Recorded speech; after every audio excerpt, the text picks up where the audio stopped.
Chamaga Kuntraundoi suba Khongjom degi thouram ngasi Manipur State Sumang Leela Council nasu sinduna Palace Compound leiba Iboyaima Sumang Leela Sanglen de Pangthokhre Khongjom da British ka sokna kiba landa thawaina potha pikraba pauna brajabasi gi photo da lai katuna pangthokhiba thouram adu da Art and Culture Department ke Deputy Director G Dharmadas Sharma Manipur State Sumang Leela Council ki President M Purnima Silaima Manipur State Sumang Leela Council ki Lifetime President amadi State Kala Academy Awardee PH Gunachandra Sharmana achoba mithunglen singoi ne sarukya khi thouram adu da athoiba mithunglen gi warol piraduna Art and Culture Department ki Deputy Director G Dharmadas Sharmana hai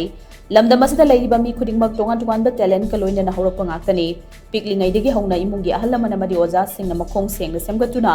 madik chaba mi ama oina bhotnari madik chaba mi oima oiraba matamda isagi profession da pukchel sengna thabak tauba mathautai madu khakta da mai pak pangam gadoribani Khongjom langi matamda mama leiba ki damak hanbalaitana lanthengnaduna thawaina potha pikraba thoba singbule horiba macha masu aikoina kaupham thokte haurakliba naha singda haukraba thongna pharaba thoba kyagi wari ningsing handuna achumba lambida leibak ningbagi wakhalon pokhanna bahona kadabani isana chanalon cha thogalon khangdana leibak ninglibani haibi yaroi athoba singi wari lairikta yaure haiduna lairik khakta pabagi hena bithadoktuna mitmangda kumhai oina uliba sing asigi nungi wahan thok maru oiba khangminasi ahlamana semdok pirakpa soiba sumuna tasinduna thaksi khasi naina chachi leibaki thogal punna tongminase haiba wafam phongdokhi nasi Khongjom degi thouram adu kamari lenena PH Gunachandra Sharma gi mayekta sograpam hemantana lamjing lamtakpa Khongjom landa pauna haina mingtonduna Manipur State Sumang Leela Council gi khangatlaba artist singna sanaba Sumang Leela amasutki Larikta sahi machukna tambagi da khangapon nungai bisiga base ba pabu nungai bisiga aduga haibo wareng nataga wari si ekoina mitna uba performing art ki kutang da drama nataga theater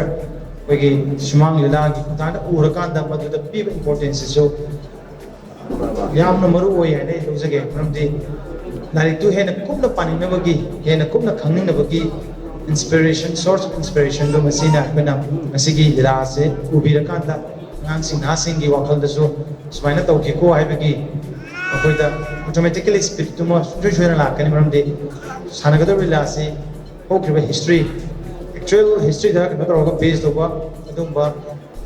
la oibinina masi sungsoi chuidana ngangsing da no ba no ma beginning masina eba ningbagi mai kaida ushilakada jo muting mo igani